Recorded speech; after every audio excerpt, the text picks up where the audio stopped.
Hi everybody, I am Zoe. I am Georgie's PA, and Georgie is currently taking a well-deserved rest, but we didn't want you to miss out on this fantastic webinar, so she asked me if I would host, and actually that's really great, and I'm really excited. And the reason is because I have a lady with me called Pavani, who is fabulous, and I want to just kind of tell you a little bit about how we know Pavani. So I got to know who she was before I actually met her. So Georgie said such lovely things about the meditation that Pavani teaches and all about how wonderful she is. And I'd never actually met her. And then I was at an event. We went to an Inspiring Women event. And of course, who should be there but Pavani. And it was really, really lovely to meet her in person. So it's really great to have you here. Thank you so much for joining us. And I'm going to let you kind of introduce yourself and tell everybody a little bit more about what you do. Thank you, Zoe. And also, first of all, I'd really like to thank Georgie and Zoe for organising this event and enabling me to talk about my absolutely most favourite subject in the world. My name is Pavani, and I teach Ascension Meditation with the Bright Path of Shires. I've been following this practice for 20 years now, and I was very honoured and blessed to become a teacher in 2014. I teach all over the UK, and we also teach in 22 countries across the world. So it's a worldwide organisation. This practice has literally saved my life. You know, we all face challenges, and some are worse than others. And in the West, they're mainly first world problems that we have, but they're all relative to ourselves. And this practice enables me to be filled up with what I call an unemotional joy, a joy for no reason.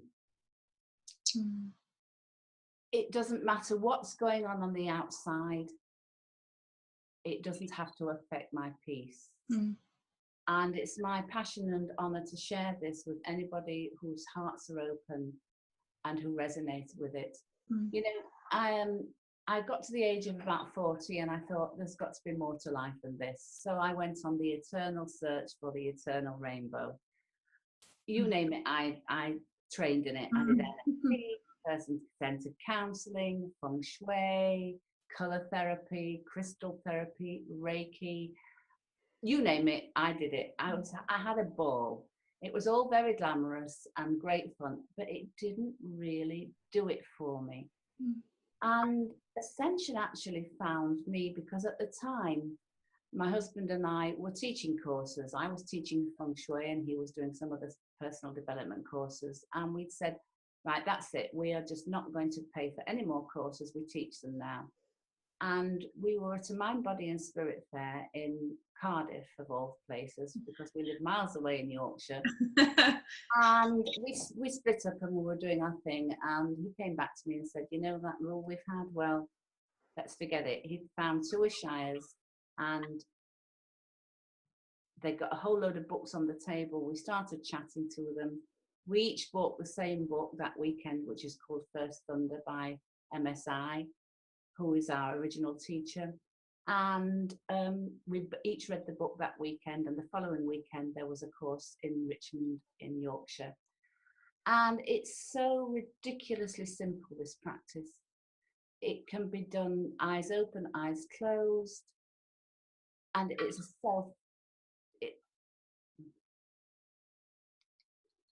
it's something that can be done without anyone else to validate us. If that makes sense, I don't know. But anyway, also what it's helped me, so it's helped me with my emotional state, because there was a time in my life that if I hadn't had this, I think I'd have been dreadfully depressed. And this has helped me be balanced and at peace with myself. And also, I've also suffered from chronic pain. I've got osteoarthritis in my right hip. And a couple of years ago, I had some SIRPA therapy. But followed on, which was fantastic and really helped me a lot. But then with following it on with the Ascension practice that I practice, it's enabled me to have quicker results, I would say. Yeah. Basically, there was one evening a couple of years ago, and I had such chronic pain. It was like almost like childbirth. It was so intense. And I thought, well, what do I do with this? Do I resist the pain, or shall I just go with it? And Ascension actually enabled me to embrace the pain, celebrate the pain, love the pain. And I could hardly get up the stairs that night, and I went to bed, and I just literally, what we call ascending, I ascended and just totally embraced the pain. And the next morning I was moving around like a spring chicken. And the condition is still there. I can manage it, because this practice just brings us back into the present moment, to the here and now, where nothing's wrong and nothing needs to be fixed. And if you bear with me, I have 2 more testimonials from a couple of SIRPA clients. One lady, she said she doesn't mind being named, Nicola. She tells me that Ascension has been like an aftercare for SIRPA. She notices where she's been compromising in life, which, as we all know, when we're compromising, we create stress, and the emotions then can create physical pain. She's also stopped being a people pleaser, and as we know, that's one of the biggest things that causes stress. It's enabled her to be authentic and live in her own truth and be totally present. And when she has a pain, she ascends, and as I was saying, celebrates, loves, accepts the pain, and it gradually disperses. Because as I was saying earlier, when there's resistance, there's suffering, be it either mental, emotional, or physical. But she also wanted me to say thank you very much to Georgie for mentioning Ascension in the newsletter, because as she says, that's how Ascension found her. And this is often how this practice works. When our hearts are open and ready for something more, then, well, we just can't deny it. So that is what Nicola tells us. And then another gentleman who learned to ascend with us possibly about 18 months ago now. He says, Ascension has helped me in 2 key ways. I became focused on my thoughts and was ignoring my bodily feelings. Ascension gave me time and the tools to understand that negative thoughts are just patterns the mind is used to producing, and they don't have to be taken seriously. Most important, they could be replaced by more positive thoughts, which we call is an Ascension attitude, which I'll explain about that in a little while. It's also allowed me the space to spend time with my body and feelings, allowing me to reconnect with them so that they began to dissipate. It's been a fantastic learning for me. So those are 2 great testimonials from a couple of your clients. Aren't they lovely? Yeah, that is great. So I'm just going to put some slides on, if that's okay. Sure. Yeah.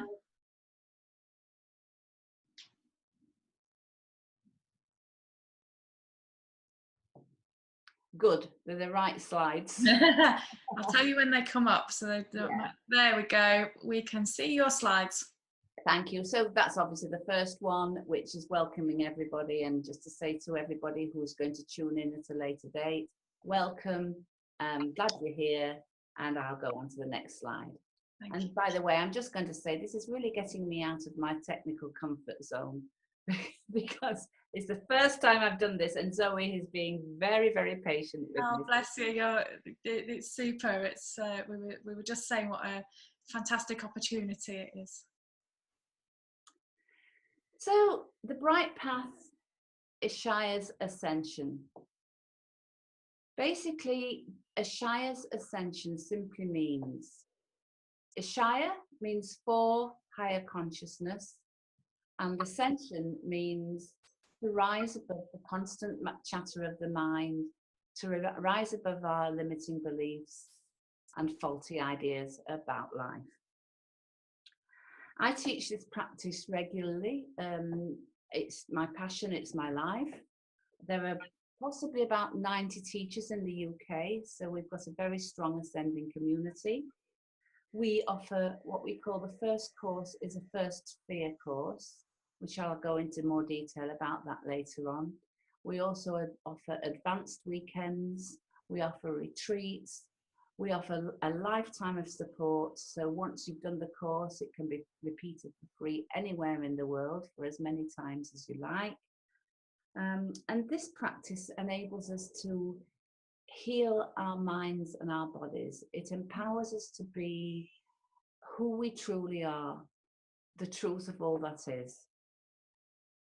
I'm just going to go on to the next slide now.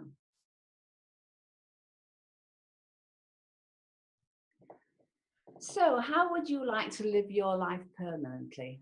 What would be your highest desire? If you could have absolutely anything in the world, what would it be? So, have you got any ideas what you might? I think I'd say peace. Peace. I'm going to write this on here. I hope. If it doesn't work, then it's not working. Well, never mind. So, no, it's not working. Okay. So, right. Well, I'm just going to write that down on my thing. So, peace. Peace. Yeah. Yeah, that's a good one. Mine was freedom. And you might say not freedom like, going into the sunset on a boat, or that would be rather nice. Freedom from all the limiting beliefs, all our faulty ideas, all the things that we've created throughout our lives that keep us stuck, that keep us small. So freedom to play big, really, and to be who I truly am. So I'm going to write that down. Also, we have a lot of people would say joy. Love, that's another one. Can you think of any more, Zoe? That people I can't off the top of my head. I think they're really good ones. I'll have all of those, please. I mean, people sometimes say, "Oh, £1 million," but we say, "Well, what would that give you?" Because at the end of the day, it's basically it's what's the internal thing. Because if we have that peace that passeth all understanding in the West, that we call it, we can do anything with our lives. We can be who we want to be. So I'm just going to pull the next slide up.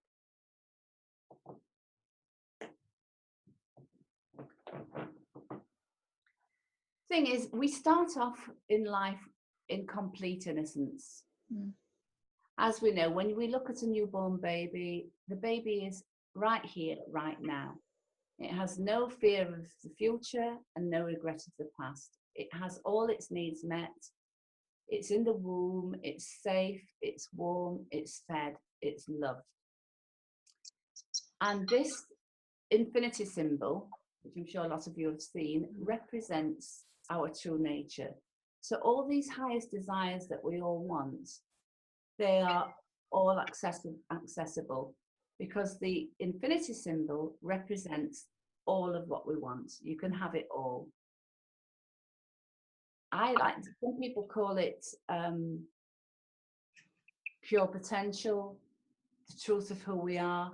I actually call it home, where I'm safe and I'm just me. It's being our authentic selves. So you can have all of that. So basically when we're born like that. We're born totally loved, lovable, and at one with everything, and absolutely in our true nature. But we forget. And how do we forget?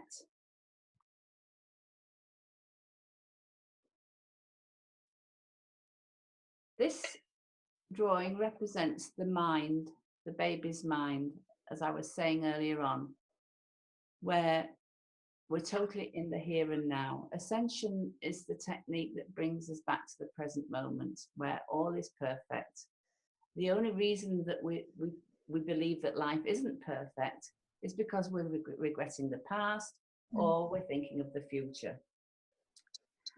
And the thing is, what happens is we form patterns. Patterns are formed from the very early age of when we come out of the excuse me, when we come out of the womb, patterns are formed, which we call grooves. So these circles represent the grooves and the limiting beliefs and faulty ideas that we're not perfect, that we're unworthy of love, that we're not lovable, that we can't do this and we can't do that. And these grooves come about gradually over our lifetime. So, for instance, when the baby's born, you know, as I was saying earlier on, all its needs are met. It's love. It feels worthy of love. It's absolutely in its true nature. And gradually over time, the baby forgets. What happens is that maybe the baby wants feeding and mum's on the phone. You know, she's not got 10 pairs of hands, and the baby cries and mum doesn't come straight away. So that's a little groove, a little circle that can think, oh, maybe I'm not lovable. For me, it was, I remember one particular groove when I was about 5 or 6. I was at primary school, and I loved painting. I loved really, you know, having a good old paint. And one day I was painting away, and I could paint up my arms all over the desk, and it was a real masterpiece. And the teacher came up to me, and in those days they were quite cruel, because I've been on this planet quite a long time. And they were quite cruel, and she rapped me on the knuckles and said, "That is absolutely disgusting." So of course a groove came along, and I never painted again for years until I came to Ascension, and now I don't really care. If I want to paint something, I'll paint something. But that's another groove that makes us feel less than. It makes us feel unworthy. It makes us put up a mask. And then there could be a time, I remember when I went to boarding school when I was 12, and I remember that I was called to the headmistress's office, and you know how you have this feeling, oh my goodness, something's gone wrong here. And my dad was sitting there, and he came to tell me that my parents were getting divorced.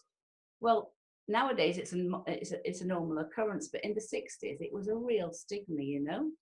And so I just took it on the chin, as one did in those days.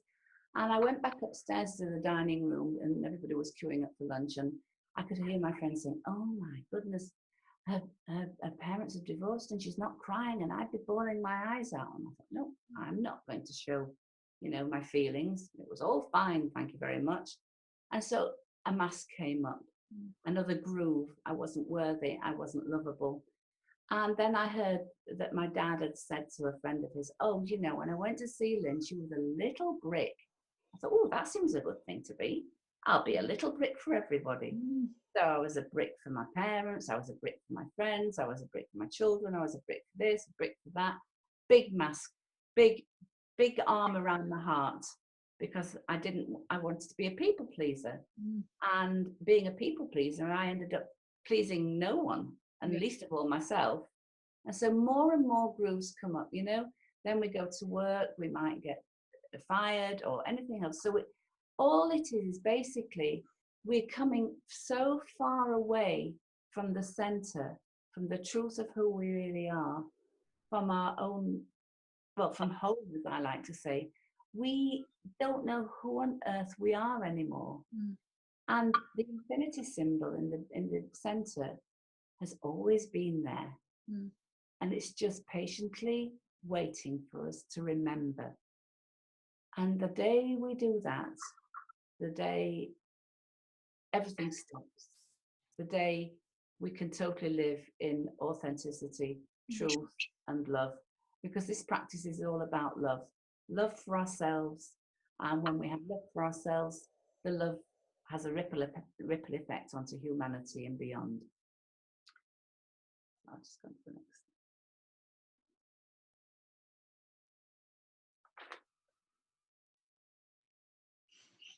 So we, on average, we tend to think 120,000 thoughts a day. Now, how many of these thoughts are useful? You know, oh, if I just said this to her, it wouldn't have gone right, you know, thinking of the past. If I'd had my time again, oh, I wonder what I'm having for tea today. And then we'll think of a thought, and it will last for probably 20 minutes. And it's so exhausting, it's so stressful. And 95% of those thoughts are negative or limiting beliefs. And so our choices and our decisions in life are made from these grooves, these circles, where we believe we're not worthy, where we believe we're not lovable. The mind will try and control us. I'm just going to show you a picture here. Can you see that, Zoe? It's only on a little screen, so if you... I'll bring that up in a bit. Sorry. Yeah, I'll bring that up. You can stop sharing your screen. Yeah, I'll bring it up into the next one. Yeah, so basically, some of these grooves are actually useful because obviously we need to know where we've left our car keys, where we live, when we need to pay the water bill.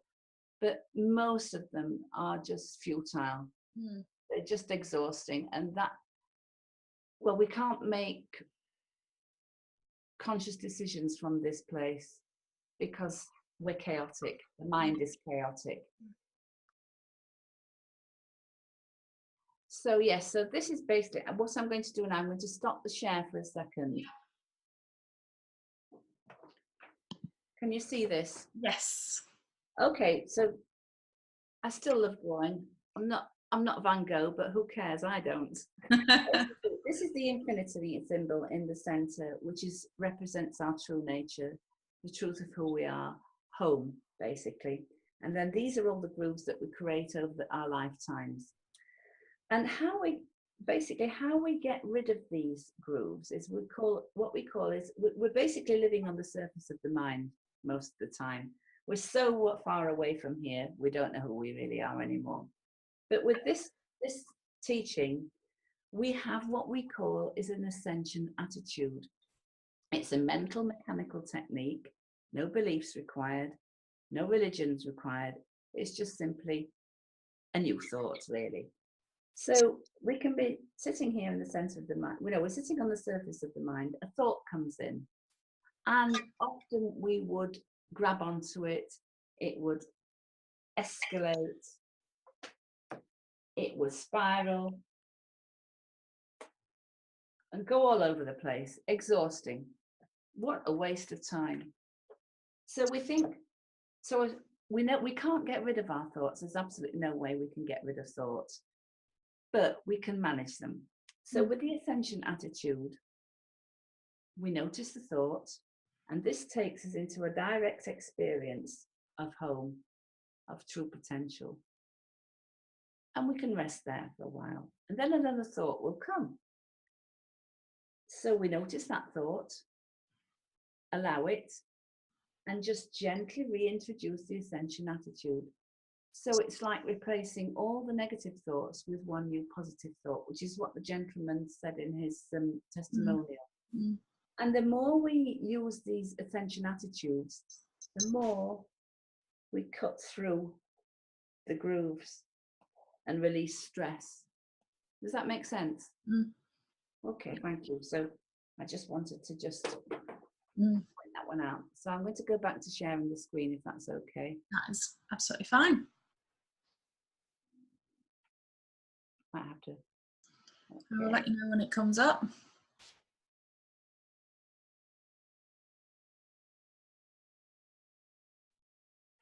Okay. There we go. Thank you. So that's just going back to the ascension attitude. So the ascension attitude takes us into a direct experience of what we call the ascendance, but it's basically of our own true nature. So we become more aware of who we truly, authentically are, where we can live with our truth, live with authenticity, where we can gradually drop the masks. And dropping masks for a lot of us can be a bit scary, but it's the most freeing experience ever, because then we're not afraid to show ourselves for warts and all.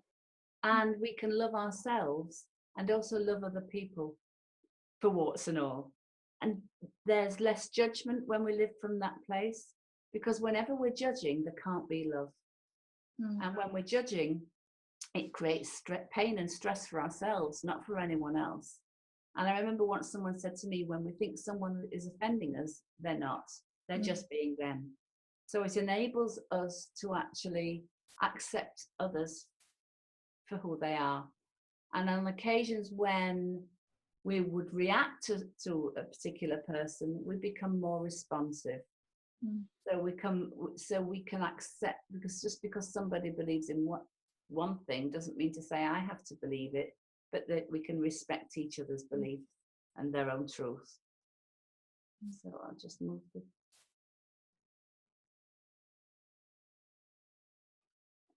Is it there? Yes. Thank you. So here are the consequences of a chaotic relationship with our minds. I'm sure you've heard of Maslow's hierarchy.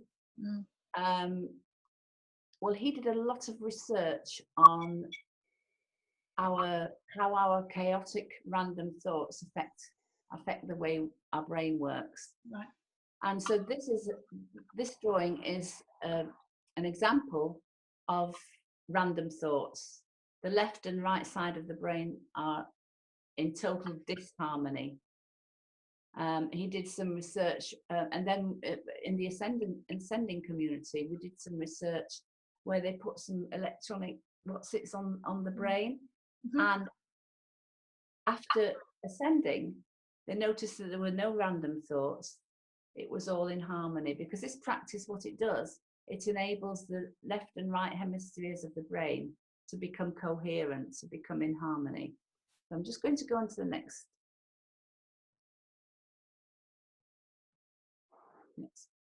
phase. Yeah.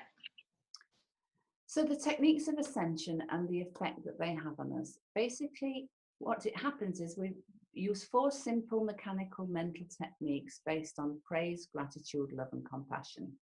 Very simple. And when we use these attitudes, the brain, the left and right hemisphere of the brain are in total harmony. Now, I'm sure you've probably heard of a peak experience. Can you remember the most wonderful experience of your life?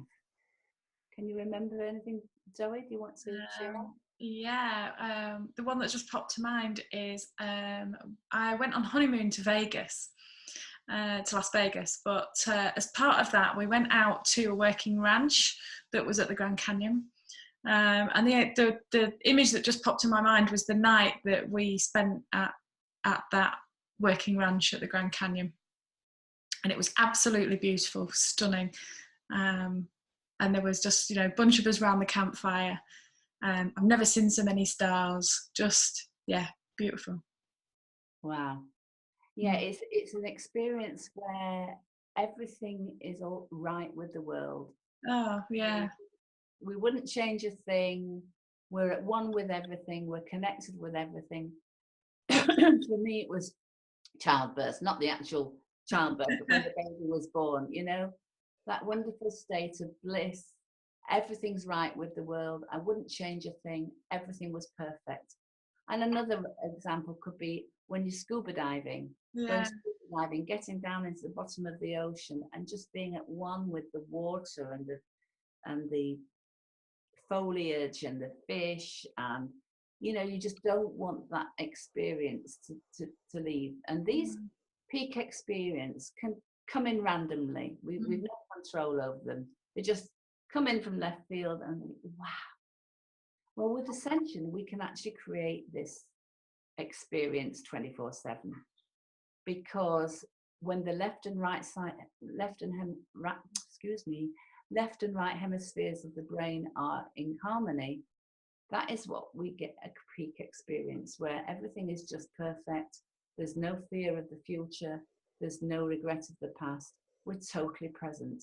And and at that moment for you, Zoe, that moment would have been you were totally present, totally here and now. You'd no thoughts of what had happened yesterday, and there'd no thoughts of, oh my goodness, what happens if, you were just totally solid in your own experience in the present moment. And well, it's priceless, absolutely priceless, in my opinion. So have I explained that well enough for you? Yeah. So so we have 4 different mechanical techniques, as I was explaining earlier, which don't have, no belief is required. There are no religious connotations. They're just mental mechanical techniques that take us straight into the center of who we truly are. Praise, gratitude, love, and compassion. And all of these change our perception of what the world is like. We can accept whatever's happening, but we can change our perception to it so our peace isn't disturbed. Is that making sense? Mm-hmm. Yeah.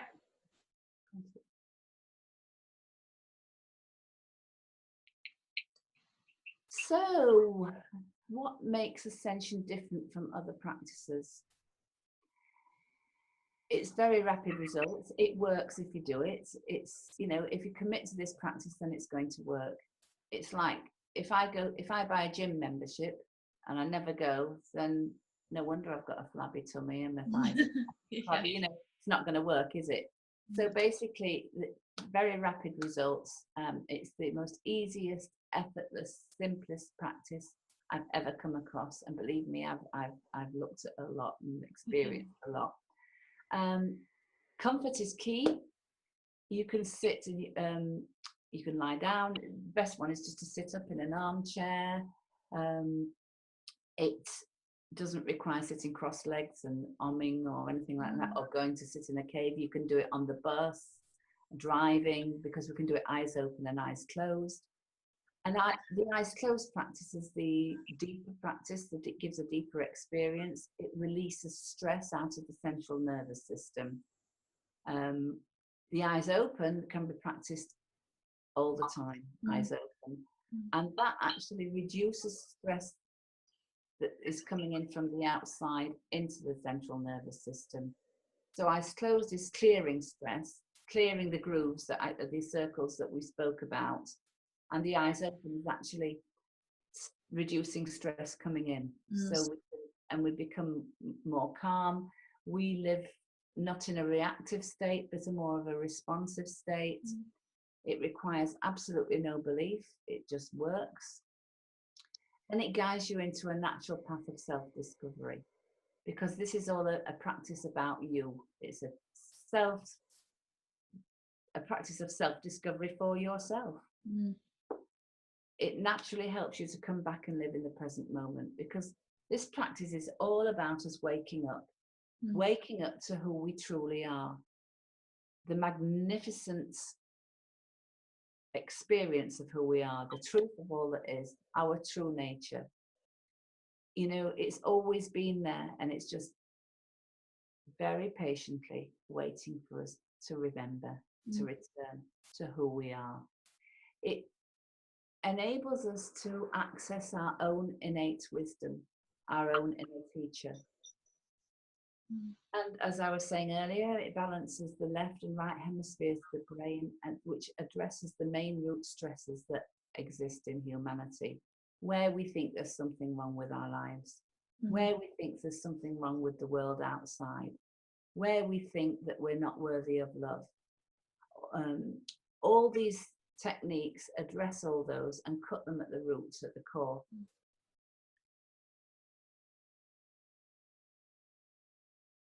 So, as I was saying, it eliminates internal and external stress through eyes open and eyes closed. It truly does activate inner states of peace and love. And I find the gratitude attitude is absolutely, it's the best for me. You know, I can wake up in the morning and think, you know, oh dear, this, that, and the other, you know, life's pretty not how I'd like it to be. But just filling myself with our gratitude attitude, you know, I've got the eyes to see, I've got ears to hear, I can see the blue sky, I can hear the birds singing. There's always, always, always something to be grateful for. We're living in the Western world, there's always clean running water, there's always something to be grateful for. And it's about counting our blessings, really. It improves our physical, mental, and emotional health, because, as I was explaining earlier, a lot of our physical pain comes from our emotions, our identifying with the emotions and our thoughts, our buying into them, and where we can release those and replace them with a positive thoughts, this new ascension attitude, we notice the thoughts, but we let them go. Also, 20 minutes of ascension gives a deeper rest than the deepest sleep at night. So if we wake up in the middle of the night and have sleeping problems, then I just sit up and ascend for 20 minutes and I go back to sleep. And ascension gives a more refreshing sleep. How often is it that you wake up in the morning feeling more tired than you did when you went to bed? Well, with ascending, it just works on all our cellular levels and just fills us up with joy and with energy. It increases our energy, and it modifies our limiting patterns and behaviors. So it enables us to remember who we truly are, who we truly are. The center, the infinity symbol.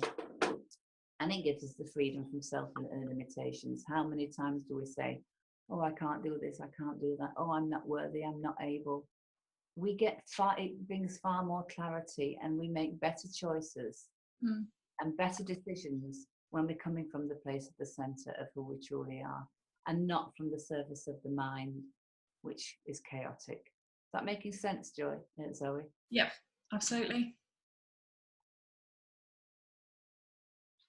So we're almost at the end now. Basically, the first course that anyone can do, if this has resonated with you, is called a First Fear course. And it normally happens on a Friday evening, Saturday and Sunday. It's usually 7 till 9:30ish, 10 o'clock on the Friday evening. It depends on the group, and because no course can be organized really like that. It's the group sort of creates it. So it's Friday evening, then Saturday and Sunday, 10 till possibly 5 o'clock or 4 o'clock even, just depending. On the Friday evening, you will get your first ascension attitude. And then on the Saturday, we talk a lot about the mind and body connection, the states of consciousness. We give you 2 more attitudes on gratitude and love. And then the Sunday is a beautiful day where there's a ceremony and you get your 4th attitude. And then you'll be an advanced ascender. It's a very light, fun, enjoyable weekend. And everyone brings food to share on the Saturday and Sunday. Wear comfortable clothes. As I say, comfort's key. It's usually done, an ascender will host a course in their home. They are all over the country. As I say, there are 90 teachers in the UK. So if you can look on the Bright Path website to find a course nearby to you. It costs £360 for the weekend course, but from that you get a lifetime of support. You can repeat the course for free anywhere in the world for as many times as you like, and we more than encourage you to do that, because once you've learned the course, by repeating it, you pick up different nuggets each time, and you'll get a different flavour of teacher as well, so you'll hear things differently. Also, after the First Fear course, there's 6 weeks worth of videos that you can download from the website, and we're open to calls all the time. Basically what is a 5-minute rule. So if anybody's having any issues, don't leave it longer than 5 minutes. Pick up the phone, ring one of us, ring one of the teachers. We're not therapists. We're not here to advise. We're here to hold you in your own perfection and to be there to support and love. Okay. We also offer advanced meetings, which are available locally every week or every fortnight, or even some people set their own up. All the details are on the website. Really, it's a never-ending journey. For me, it's just mind-blowing. I'm just so blessed and honored to have this practice in my life and to be sharing it with anyone who's open to seeing life in another way. And as I say, there's also personalized support whenever you want. So for UK and worldwide courses, go to www.thebrightpath.com. and there you can look on, I think you look on schedule, and then you'll see, click on first year courses, and then you can pick which country is relevant to you. So yeah, this is me, this is my practice. I've been practicing it for 20 years. I honestly don't know what I'd do without it. Challenges happen at times. Life doesn't happen how I think I want it to be, but it just enables me to keep solid, to keep here and keep in the now, where absolutely everything is perfect. It's improved my relationships with my children, especially. I just can't say enough about it. And if you'd like to have a chat with me after this, Zoe's got my details. I'd love to talk, because as I say, I'm talking about my my favourite subject. Thank you so much for listening to me on all this time. And Zoe, have you got any questions for me? I have. Would you like to? Yeah, stop sharing the screen, then I can see your wonderful face. And there you are. We're finishing up with being happy for no reason. Ah.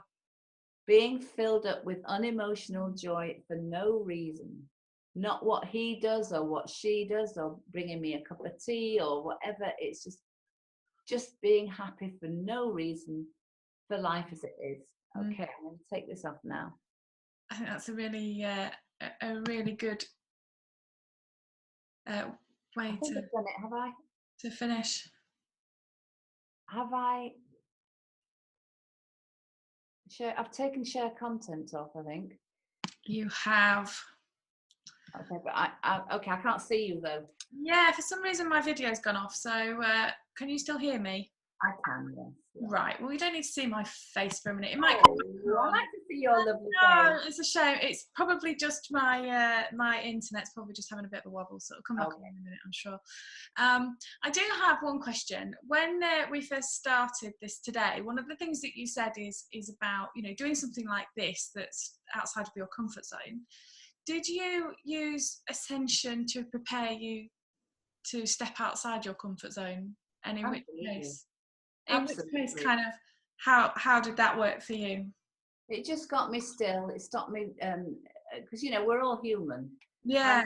Occasions that I do go off on one at times, but I have the choice, and I'm aware of that, and I remember to come back to here and to come back to now, and so that enabled me to be calm and just trust in the process, really. Because if we're coming from that place, from the center, from the infinity symbol, from our true nature, we can't get anything wrong, really. I think it's really interesting. So many times we stop ourselves from doing something because it's a bit scary. It's when we're just playing small. It's when the little me steps in and says, "Oh, you can't do that." Yeah. And this enables us to play big. And I'm really grateful for you for inviting me to do this, because this is just another little thing of growth. Oh, it is. It really is. The other question that I had is about gratitude. Because you hear a lot about gratitude and being grateful for things. And I do understand that living in a Western world, to other people, I live like a queen in comparison to other people. But sometimes when I'm doing gratitude, it's almost a bit like, this is going to sound really, really harsh, but kind of, I am grateful for all of those things, but that doesn't necessarily change the way that I feel in that moment. Have you heard that before? Yeah. Gratitude. How does Ascension differ from that, I guess? Right. Okay. Well, we, as I say, we talk about 4 mechanical mental techniques, and I'll just show you how we work. So we start off with the praise attitude, because praise is the easiest thing to create. I don't like to use the word manipulate, but you don't have to feel praise to say praise. Yeah. So we start off with that one. Gratitude can be a bit sticky. So we start off on praise, and then we give the gratitude attitude out on the Saturday morning. And like you were saying, there can be a lot of things that we're grateful for, but sometimes in the past we might have been made to be grateful for something, like, for instance, at Christmas time, Auntie so-and-so gave us a present that we thought, what on earth has she given me that? And then Mum says, oh, write to Auntie so and so for your thing. Yeah, And yeah, me to write a letter of gratitude, and you're not feeling it at all. yeah. So basically, how it would, I can't see you, but I'm just going to Yes, pretend. yeah. So basically, oh Zoe, I love your hair today. What would you say back? Thank you very much. Yeah, so that creates a bit of a bond, doesn't it? So you know, we can praise. It's so simple and easy to praise. We can praise, but then if we praise someone, then a feeling of gratitude comes up. And then from that, from the praise and the gratitude, the connection there, then a feeling of love comes up. That's why we do the 3 different attitudes. We start with praise, then with gratitude, and then with love. And you know, these attitudes are, as I say, mental and mechanical techniques. You don't have to believe in them for them to work, but they just do. Don't ask me how, they just do. Yeah. I think it's allowing yourself to get to appreciate that state, isn't it, rather than just the action. Yeah, it's about appreciating gratitude. Yes, and it's something it's inexplicable for me. It's something that just fills me up.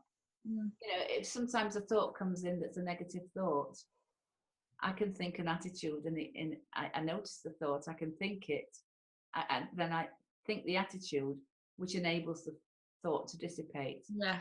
And you know, in this practice, we get to the stage where we don't take anything seriously. Now, I don't mean that in a crass sort of way, but by taking things seriously, we take them personally.